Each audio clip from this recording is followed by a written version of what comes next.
Okay, head scratchers abound, and I can do this anytime with almost any verse, and I don't understand how the Calvinist Reformed tulip people can sit in their church, be told that everything's predestined, and then listen to the pastor say, hey, make a good choice today, as if you can make a choice that's outside of God's will, 2 or 4. What do I mean? If God's predetermined all things, including sin, then that means today when you get a choice to either sin or not sin, if God's got a bigger purpose, a bigger glory, a bigger pleasure in making sure that he's already decreed and predetermined that you sin, you're going to. There is no other option. Now, I don't know how the Calvinist Reformed people say, oh, but we're free. We're free to make the choices we want to make. But God determined those choices or those thoughts or your deepest desires that always lead you to the choice, sinful or otherwise, that happen. Now, with that little intro, trying to keep the video short, look at this. I can do this anytime. Here's a verse that is useless. Don't know why God recorded it. God says, so I sought for a man among them who would make a wall and stand in the gap before me on behalf of the land, that I should not destroy it. But I found no one. Well, wait a second. You went looking, and you know that you decreed that in that moment, in that area, in that piece of town, you weren't going to find anyone? Silly that you'd go looking. Even more silly that you'd record it as eternal writ. Matthew 5:18. And this will never change. This will always be true. It'll always be for the believer Christian. Why record it? There's nothing nobody can do with it. First of all, it doesn't prove that you've determined all things. As a matter of fact, it says the opposite. It doesn't help people come seeking for the Lord.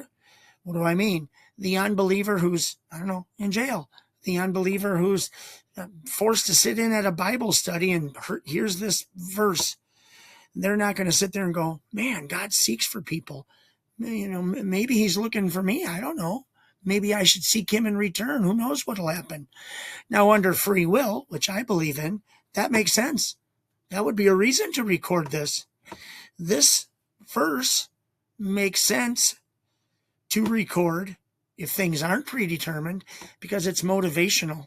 It fits into the normal reality that we all live on a daily basis. We all think and feel like we're making decisions. We all think and feel like our decisions are actually real.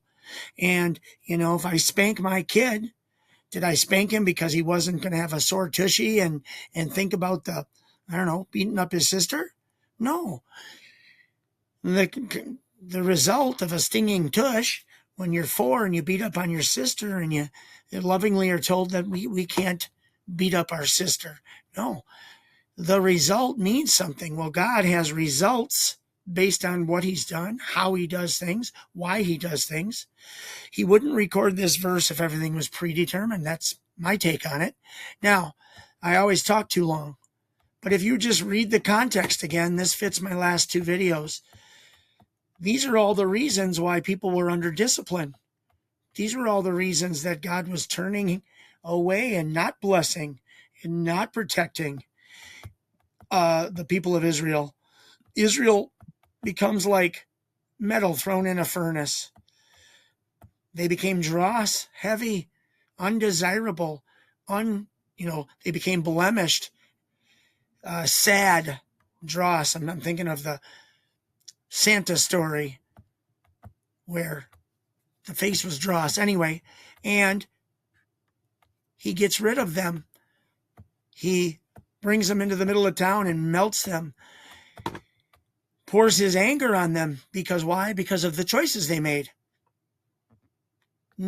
Not so David, that's me, by the way, not so I cannot read this someday and see, oh man, all of these negative choices are what I shouldn't be or shouldn't want to do, because the result of my own free choice could be I become part of the fire, the fury.